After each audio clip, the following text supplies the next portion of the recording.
Hello, EduMagicians. Welcome to the EduMagic podcast with your host, Dr. Sam Fessich. Dr. Sam is a professor of education, author of EduMagic, and a pumpkin spice latte fan. This podcast is designed for pre-service teachers. Remember, friends, teaching doesn't begin at graduation, but during that first class at 8 a.m. Let's get this party started. I'm Matt Miller from the Google Teacher Podcast, a part of the Education Podcast Network, just like the show you're listening to now. Shows on the network are individually owned, and opinions expressed may not reflect others. Find other interesting education podcasts at edupodcastnetwork.com. Hey, EduMagicians, it's giveaway time. So at the end of the week, on Friday the 27th, I will be giving away a copy of EduMagic, a guide for pre-service teachers, and the all-new digital Spring 2021 agenda from the EduMagic Planner.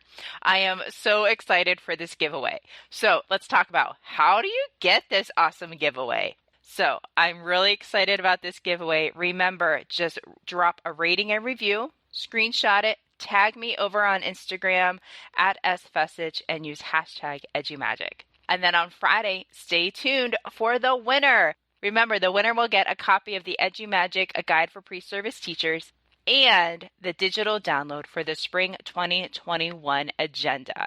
Hello, EduMagicians. It's Dr. Sam. I wanted to let you know that all this week, new episodes of the podcast will be dropping. Why, you ask? Well, because I'm super thankful for all of you. I'm thankful for all the future teachers out there listening to this show, and I appreciate all that you do. Thank you for your hard work, your dedication to becoming an educator of excellence, and for showing up each day for your students. I'm so thankful for each and every one of you. Hello, friends, and welcome back to another episode of the EduMagic podcast. My name is Dr. Sam Fessich, and today I have with me an amazing professor, educator. Her name is Dr. Heather Michel, and we met on Instagram this summer, and I just loved what she was throwing down on Instagram. We connected very quickly, and it was so cool to see how our journeys of education intertwined, where we're stretching ourselves in our learning and growing in our education.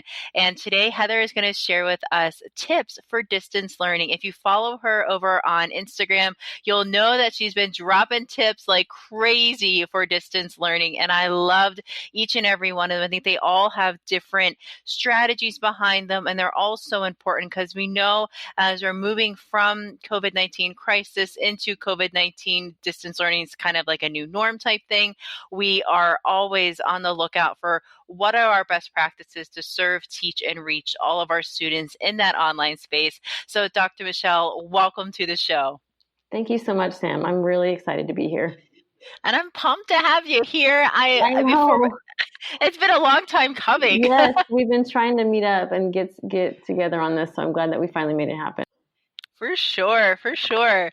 So before we jump into the great strategies that you're going to share with us, and you only have 5 for the podcast, but people can head on over to Instagram and see, I think you're up to like 25, 27, 30 maybe? Yeah, I think I just posted like 27. I think that was today. Nice. 27 tips, you guys. They're all there. They're phenomenal, and they all have different perspective too when it comes to distance learning. But before we jump into that, Dr. Michel, can you please share your teaching journey? What brought you in the education? What keeps you here? And what are you currently doing in the field of education? So I didn't come into teaching in a traditional way. I didn't have a student teaching experience. I didn't go to college with the drive to be a teacher. I went to a liberal arts school in Washington State, and I did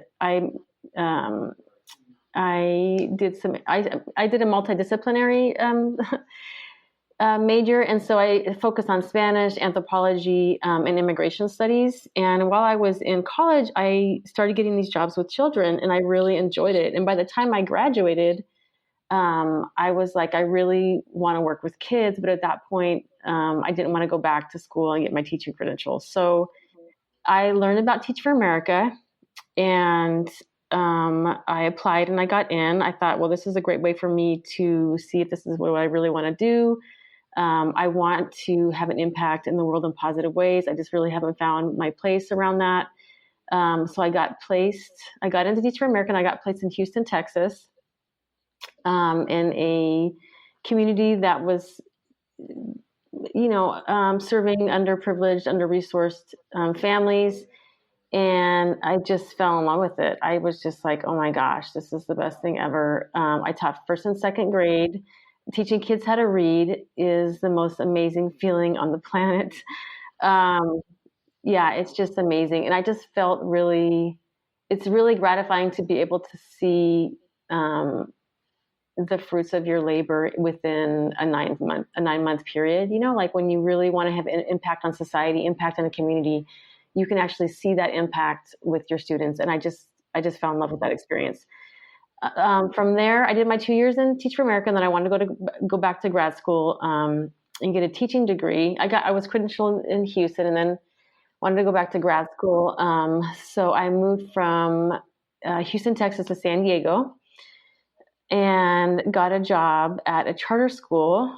And then while I was teaching, I got my master's, and then I later got my doctorate at the charter school. I also worked with first and second graders. I was there for 11 years. And then, I was an instructional. From there, I got my doctorate, and I really wanted to start working with teachers and in teacher education, because I realized that so many teachers leave the profession within their first 5 years.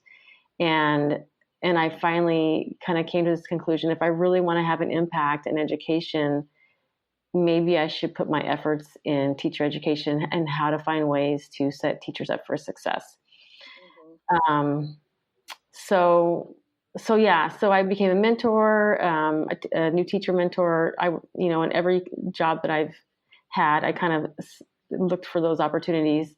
I am most recently an assistant professor at National University here in San Diego in their teacher education department, focusing on clinical practice and student teacher placement. So I'm excited about that. So I guess that's where I am today. I continue to be really passionate about education. I think one thing that sets this profession apart, teaching isn't something that you do. It's part of your identity. Like when I think about who I am, like as a teacher, educator, like that just comes first. And once you have, begin to develop your skills and your identity around that, it's like you can't separate yourself from it. And I think that's just so powerful. So anyway, here I am with you, Sam, today, ready to share some stuff. I think your journey is just so beautiful, and it shows that teaching is going to find you. If you are called for it, teaching is going to find you and pull you into that classroom.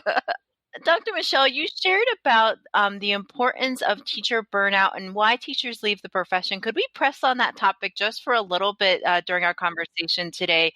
Can you share what does that mean?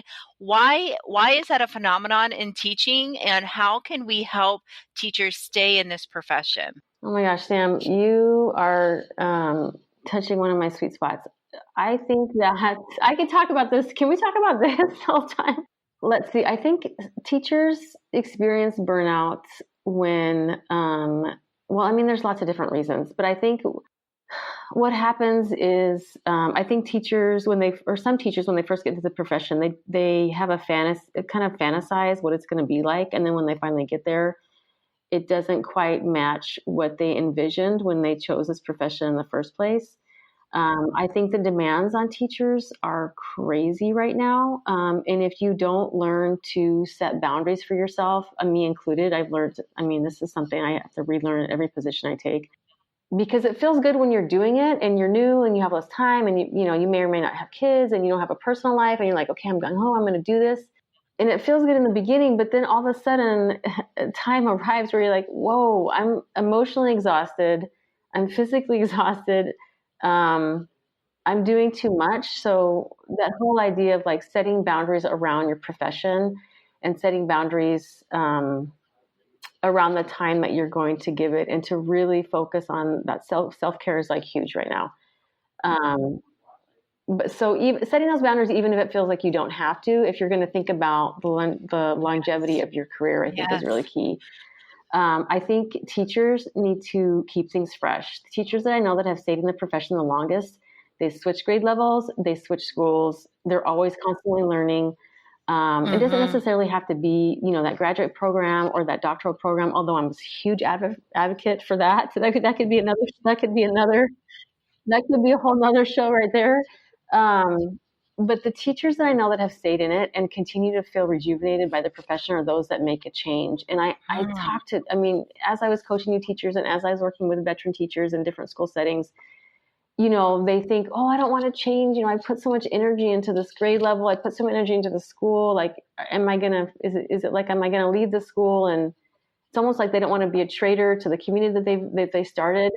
But I think we as humans need to constantly kind of rejuvenate and revitalize. And when you move to a different setting, a different grade level, it's not like you're unlearning you're bringing what you already know. You might have to redo your curriculum a little bit, but there's definitely some universal truths about teaching that you're going to be able to bring with you and lean on.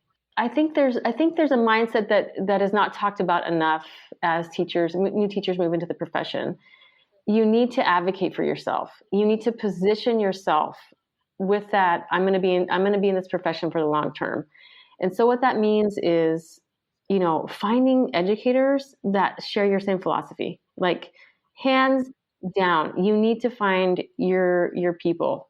You need to find those people that are going to lift you up, that are inspiring, that are going to touch on your sweet spots, just like you do, Sam. So that get you talking about and feeding your passion and your soul for this work. Because if you're in an environment where you're surrounded by people that are toxic, or maybe, teaching isn't what they imagine themselves, or whatever is going on for them, that's extra energy that you don't have that energy to expend. You really don't. You have to really put yourself around people that are positive and that share your same philosophy. I think also related to conferences and meeting those people, it'd also be reaching out on professional learning networks. You might not find people in your district or in your school. You might be the only special ed teacher in your school. You might be the only first grade teacher in your school, whatever it might be. Reaching out to others online and finding that support system. I also think that going to conferences, huge, great. I think if whatever you identify in terms of your teaching, you're a social studies teacher, or maybe you're, a female trying to get more girls excited about math or STEM or, robotics or whatever it is, find those conferences out in your field and go to those conferences, because they will also feed your passion, your motivation around the work that you're doing. Yeah, whether that's Instagram, Facebook groups, Twitter. There's something out there for everybody and for every teacher. And there's really no need not to get connected, because we can all support, challenge, and encourage one another in that online space. But having access to those people are just really can relight and reignite your fire for teaching and your passion. And speaking of Instagram, we'll talk about how people can connect with you and see all your distance learning tips. But let's jump into those, Dr. Michel, because I think those are phenomenal, especially now during COVID. But these distant learning tips, I think for some of them, you can even implement whenever you do a hybrid or a face-to-face model as well. Some of these are best practices, norms that we need to be doing as teachers to help connect, reach, and teach our students. So I'm going to let you take it away. You go, girl, share all your distance learning jams, and I am ready to listen and be a learner alongside my listeners today. So I think when I was kind of looking through them and deciding which ones I would share with you guys today, I think the number one distance learning tip I would share is focus on relationships first, procedures second, content third. So when I talk about relationships, oftentimes when we're in the classroom with our students, in person, it's easy to manage these relationships, foster them, and develop them. But when you're in the distance learning format, they don't know who you are. They don't know anything about you. And so really taking the time to foster those relationships, and there's lots of different ways to do that. There's so many different ways that teachers are being creative in terms of fostering relationships with students and making them feel special. So I would really, focus on that first. I think as teachers, our first inclination is get into that content, but you can't get into the content unless you have these certain things set up. Teaching is highly relational, highly emotional, both for teachers and for students, and you need to honor that before any of the good work can be done. Second, procedures. But in terms of the students themselves, like, I mean, yeah, they can do a basic Zoom, but if you're trying to incorporate any other app or any other, learning management system, that's going to be new to them also. Like, just the huge red flag for me was this one, because my husband's a social studies teacher for 7th and 8th grade. You think 7th and 8th graders, you think they are a little bit more savvy in terms of tech. You think they can deal with these things. But I'm listening to him in the background, and he's doing breakout groups, and it is a struggle with these guys, and they're 7th and 8th graders. And so it really was about how to, like the sentence frames, and this is what's going to happen, and we're going to practice this, and then we're going to go back. And he literally gave them 2 directions at a time, and then he brought them back and they shared out. Okay, here now I'm going to put an additional layer, and then we came back and shared out. And then for the content, that's when you want to make sure that your content is high interest. And this kind of moves into my second tip. So I'm going to go into my second tip now. You're going to move into your content. You want it to be high interest, but you also want that content to be small doses. And that's another thing that I'm learning from my husband as well, is that you want that content to be high impact, intense, for 5 or 10 minutes, depending on your grade level. And then you want to allow them time to process it, whatever it is that you're having the process with. Well, maybe they're creating something, they're in their breakout rooms, you're going to have them use it to apply it to a video or whatever it is that you're doing that's next step, to give them a chance to process it. But that content is in small doses, because that's really the only time that you have their attention for. I mean, even in the classroom, you really don't have their attention for longer than 5 or 20 minutes based on the grade level. But you have to understand that they're drawing on several different skills when they're doing their assignments. It's like the knowledge of the content, the learning management system that you're using, all the other things that go into that, interacting with their peers, their Zoom like there's all these different skills that they're drawing from. So you want to make sure that the content doesn't take that over. Otherwise, they're not going to be successful, if that makes sense. So what I'm hearing you saying is, no matter where we're teaching, virtual, hybrid, face-to-face, relationships matter. Relationships are first. Relationships count. So important. So important. And I think oftentimes we're just so excited to teach our content because we're excited about our content, and our students are going to be so excited about this amazing lesson. But really, we have to get down to those relationships. Then we do those procedures, small steps, chunking information, little bit at a time. And I think that's really important, walking them through a step-by-step process of how to submit something if they're new to that learning management system, and having that grace to do so. Finding that time in your content delivery, in the time that you're meeting with your students, to just check in with them, see how they're doing, not only academically, but personally. And then checking in with procedures. How are we doing with turning in work? Did we click the submit button? I hope we did. If not, let's go and do that now. And then getting into that content. And these things, they don't have to take, 10 minutes out of your teaching time. These are just things as you implement, as you get them into a routine, and your students get into that routine. Some of those procedures are going to come, but we need to teach them first. We can't assume their tech savviness because of their age. We can't assume their competence with technology. We need to teach that. And that's so important, no matter what age we're teaching. Some of our college students might need to learn how to use different pieces within the learning management system. So yeah, that's so important.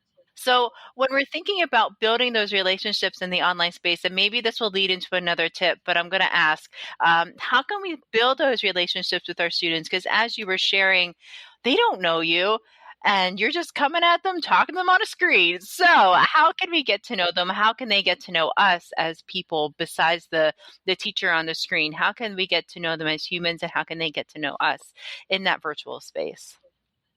That's a great question, Sam. I think that, there's so many different things. There's so many different ways to do this. So I think part of what you're seeing is this whole move around the Bitmoji classroom, and that also adds a level of personality, and connection with your students. I think doing things like Google Forms, where you have, it's something that you do on a daily basis. You can use it for attendance, but then also tack on questions about how they're doing, a free write. Those different things are great because it kind of gives you a diagnostic in terms of how your students are doing. And in relation to Zoom.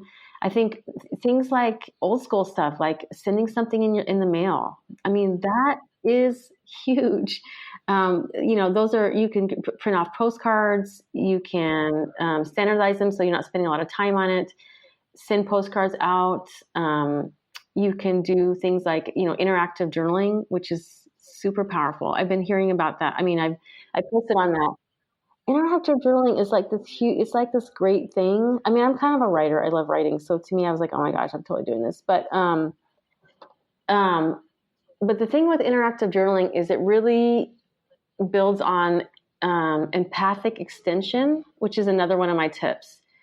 Empathy, an extension of empathy. So whenever anyone, I mean, it depends on the prompt and how you use it. But if you are having a conversation through a journal, you're building on the empathy of the people that are participating in that process. And that's really key in the distance learning format and in technology as we're using it as a tool. So you might put up a prompt or, it could be a personal prompt. It could be related, it could be academic.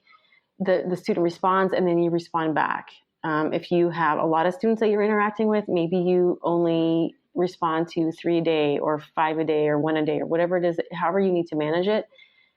But I would say in my own experience, not only for building writing skills, but that was the single most powerful skill in terms of building student communication skills was interactive journaling. In terms of building relationships, emailing your students, checking in with them, depending on your learning management system that you're using, those systems typically have a way to communicate one-on-one with your students. Having students, what I typically do in teacher education, what I do is have the students create a PowerPoint slide with a selfie on it, a quote that captures how they're feeling about the courses that they're taking, what I need to know about them in order for them to be successful in my course. So there's different, making a video about themselves. So there's different ways, but you also want to make sure that when you're doing those, whatever you're asking them to do in terms of building relationships, that you're also modeling and doing it yourself. You really want to be vulnerable with your students. You want to find opportunities to do that, not inappropriately. Let's be clear. There's a line, but you want to be vulnerable. Share about yourself, because that invites them to do the same and reciprocate that in the same way. That's another thing that I post on a lot, is that whole idea of reciprocal vulnerability, because it's challenging to do that in the distance learning format, but it will really, if you can work on that in the front end, it really does help in the long term. And you talk about making those connections with your students. Depending on your LMS, there might be options for you to do that, individually, but also just connecting and saying, hey, I appreciate your participation in class today. Or, hey, I love how you shared about an example of the topic that we're talking about today in class, and just giving them like little shout outs. I know in Microsoft Teams, there's options to like give praise during class and praise. So it's a neat way to keep that positive mindset, that positive energy in that online space. All right, go ahead. Let's keep rocking and rolling with more of your distance learning tip. Okay, so let's see. I talked about empathetic extension. So that idea, if I could add a little bit more to that, it's just designing instructional activities and practices that will extend the empathy of your students. So an example I gave was interactive journaling, writing something from a different point of view, or getting the students to collaborate, but use true collaboration where they have to draw on the knowledge of all participants in order to be successful. So things that think about, reflect on your activities and think about how you can design activities and learning experiences that really draw on pulling out the empathy of your students, because that engages them in an emotional way, and that'll motivate and engage them in your lessons and what you're putting down for them, right?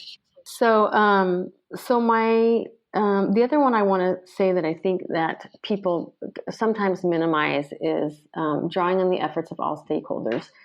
And this is, I think, new teachers especially can find this intimidating. So the stakeholders and the people that you want to draw on in terms of your student success and the success of your students, I think in the distance learning format really starts with the parents. you really want to make sure that you are making contact early and consistent with the parents. So creating a schedule that will help facilitate the parents supporting their own kids, making sure that your communications lines are clear and consistent. There's not a lot of communication, but that your parents know how to communicate with you and you're communicating with them, and that they're not getting mixed messages, because last thing we need right now is confusion. Because, there's so many different messages, but as a parent myself, and I have I have 3 kids, they're all doing distance learning in some capacity. And I just want the teacher to talk to me about what's going on. And I think new teachers sometimes feel intimidated and nervous about that parent interaction. I know I did. Yeah, I remember thinking, I was having all these behavior my first year teaching, in Houston, Texas, Teach for America. I didn't talk to the parents. And so they assumed everything was fine. And I think it was January. I was just like, no, I'm not doing this anymore. And I literally called every single parent on those information sheets. And things changed. It was so crazy how things changed. And I was like, why didn't I bring them in earlier? Why did I wait so long? So I think, reaching out to parents from the beginning and saying, hey, I really like your student. I want to talk, I really like your child. Starting always with the positive. I really like your child. What else can you tell me? Yes. What do I need to know about your child to help them be successful? Parents love to talk about their kids. They will talk about their kids forever. All you have to do is say, hey, I'm your teacher. I'm interested in learning more. What can you tell me about your child? Or, when you compare them to your other kids, what makes them stand out, or whatever it is. Yeah, those kinds of things. And then later on, if you have issues, you already have your what's it called? Your safety net. You already have your safety net. You already have that. Or, you call up the parent and you say, I'm having these issues, but I have to tell you, I really like your kid. That's how because I really did like them, even if they were having issues, if you lead with that, you're much more often going to have parents on board with you. And then with the distance learning format, it's you can't not. You have to incorporate them. They're right there behind the scenes when you're, I guess in primary, probably not in high school, but they're right there, and they're going to be your co-pilot in this. And so, leveraging their support, also leveraging the support of your admin, of the counselors that you have, anyone that's on that school site, I would really encourage you to access. Even more so as a new teacher. You have that newbie status. Capitalize on that. Say, I'm struggling in this area. I need help. How can you support me with this child? Would you mind? Can you be I've already called the parent. Can you call the parent as well? I think 2 people from the school would maybe make our message more powerful. Whatever it is to make that happen.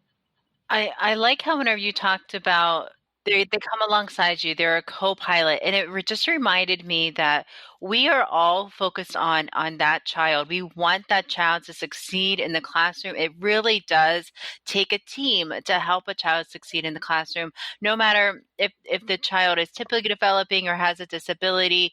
Every child has talent, strengths. Everybody has a skill that needs work done. Everybody has a team behind them supporting them. And it's so important that we come alongside our parents as advocates for their child and just help support them in our classroom, whether it's extra time doing a test or extra help with homework.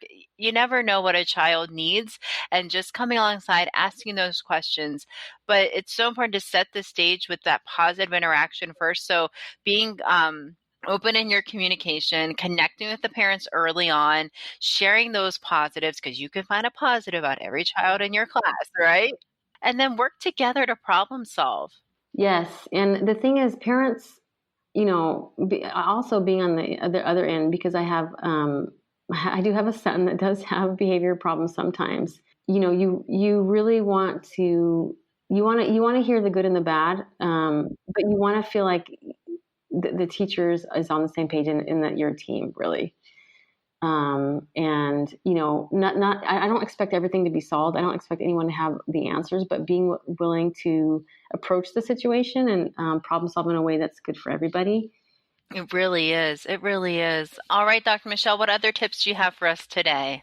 So my last point is about touch points, and I'm not going to be able to unpack this fully, but if you go to my Instagram account, I have several kind of more in-depth, a lot more in-depth information on this. So touch points is the idea that, and this is a concept that we borrowed from the world of business. So touch points, when you define it in the business world, it is anytime a consumer interacts with a brand. So if we apply that idea onto the educational setting, it's anytime students interact with your content, your learning management system, anything that you're putting out to the student can be thought of in terms of touch points. So they talk about like 4 different touch points. So touch points, student to student touch points. So what's going on between the students, what's going on between the teacher and the students, what's going on between, or the touch point of the content and the students. And then the last one, just to reemphasize, is the teacher and the parents. So it's not necessarily the touch point, but between the student, but it's one that merits consideration as well, which we just talked about. So designing your lessons and thinking about it in terms of those touch points will help us re-envision. I think it helps us kind of re-envision what distance learning could be like and how it can be developed to best serve students. So in the classroom, you show up every day and you got one big, enormous touch point, you and the students, right? But now when we're moving more into asynchronous and synchronous settings, you have to let go of control a little bit, which is also hard, but you also have to consider the different interactions that are happening out in the digital world that are in relation to your content and your learning objectives and the goals you have for your students. And so I might just leave it at that because I think too much more would be a lot more information. But, thinking about how your students are interacting with everything that you're putting out there is a good way to think about distance learning. So what I'm hearing you saying with the touch points are student to student, student and content, teacher to student, and incorporating the teacher and family as well. So what are some strategies that you have for student to student communication or touch points during a virtual learning space? I would say, I think when you have students collaborate on something that, if you have them collaborate on something that's high interest, remember we were talking about like small doses, high interest, and that you're designing the collaborative experience so that, because people say collaboration, and collaboration is not 2 people working on the same assignment next to each other, right? Like real key collaboration can be defined as when students have to, when they're asked to work on a task that's a little bit harder than they are able to do by themselves, and when they have to draw on the common knowledge and expertise of the team to be successful. So when you're having students interact with each other, the grouping is really important. Thinking about the skills of the group. It's not always going to be perfect, but you want to think about that. What are some of the assets that the team is going to be able to draw from within the students in that group to be successful? So yes, so student to student. So an idea, the interactive journaling is something that I've consistently seen in the literature around this. I think collaborative tasks is important. I think having the students take on the role of the teacher in some ways. So you have them, like they say, co-curate the content or the curriculum. It's a lot of C's. So you have them, so they are bringing in the things that are relevant to what they're learning about. And what's great about this is that you're also drawing on prior knowledge and the assets that every student brings to the classroom. So maybe maybe you do Google Forms and you find out that this one student is really excited about, kayaking or, wrestling or whatever it is. And you reach out to that student and you say, hey, we're going to be learning about this. What do you know about this? Do you have a book about it? Do you have can you research it and bring it in so we can all learn about it? Which is harder to do and not impossible in primary, easier to do in secondary or high school, I think, because students have more access to, what would be considered content. But I think because that's another thing that I think happens a lot, and just in teaching in general, is that the teacher becomes the one show in the classroom. Like there's a one woman or one man show in the classroom, and it's the teacher. but also thinking about how, and this goes back to our original question, is how can we keep teachers, how can we, address that burnout issues? How can you as a teacher outsource some of these things to your students? I taught first and second grade. This is just one example that I thought about, because the emotional needs of first and second graders, especially if you're working in a community that's high needs, it can be crazy. You're never going to be able to whatever you do is not going to be enough in terms of the emotional needs of students. But if you can identify key, students in your classroom, like I had a feelings manager, someone that was had a little bit more social emotional awareness, that person became the person. If someone comes in from recess crying, that person doesn't derail your lesson. The feelings manager goes over there and does a little inventory about what's going on. You know what I mean? So it's things like that, that can help. How can you leverage what your students bring to address the needs of your classroom, or giving out, compliments. Like, I don't have to be the only one doing that. It's more powerful if it's coming from your peers. And I think that's a good one to end on, because it is all about our students. And that's why we're here teaching and reaching our students. That's why our listeners are out there getting their degrees to be able to bring up that next generation of learners. And we're here bringing up the next generation of teachers. And Dr. Michel, before we end our conversation today, if you could pick one of those 5 tips that you wish that you would have learned early in your career, whether it was student teaching or being a first-year teacher, which one would you pick and why?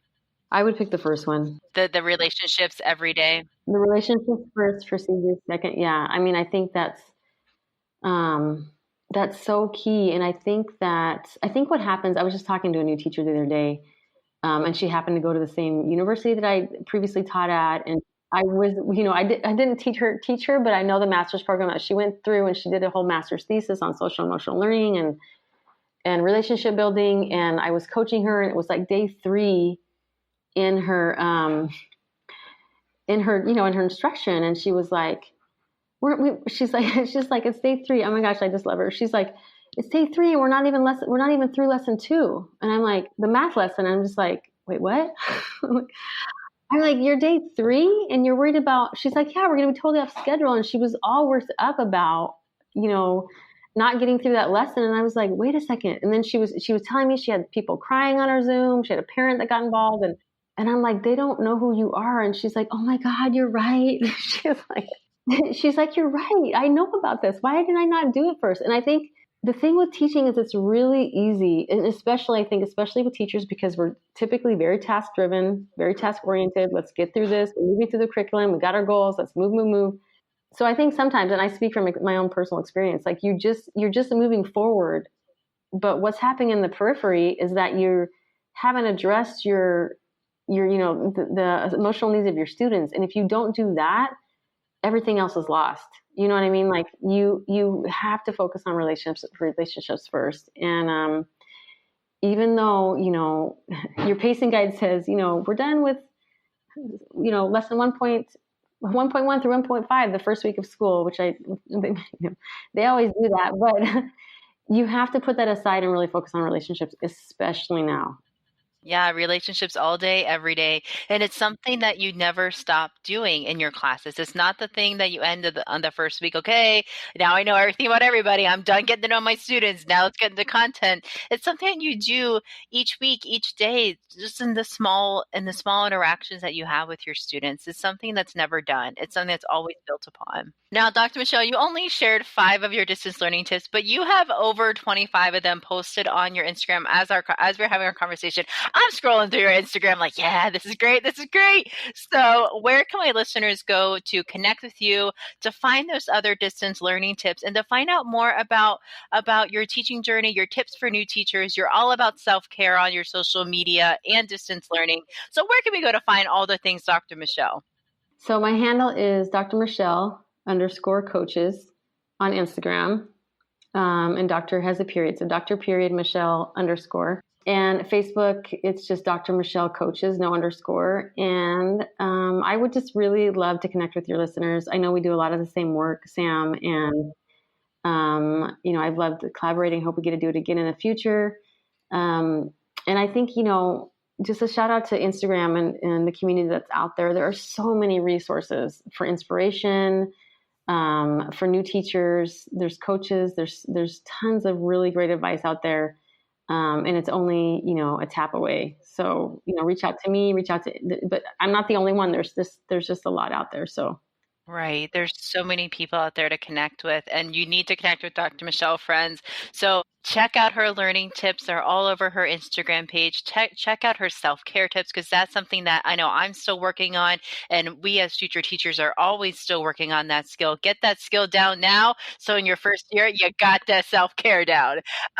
Yeah, friends, go connect with Dr. Michel, and if you have any questions, reach out to her, and have a great day. Remember, friends, you have the EduMagic within you.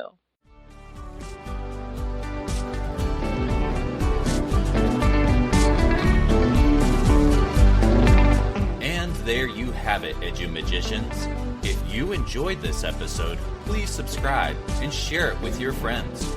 For more EduMagic, check out sfessage.com and follow Dr. Sam on Twitter and Instagram @sfessage. Until next time, you have the EduMagic within you.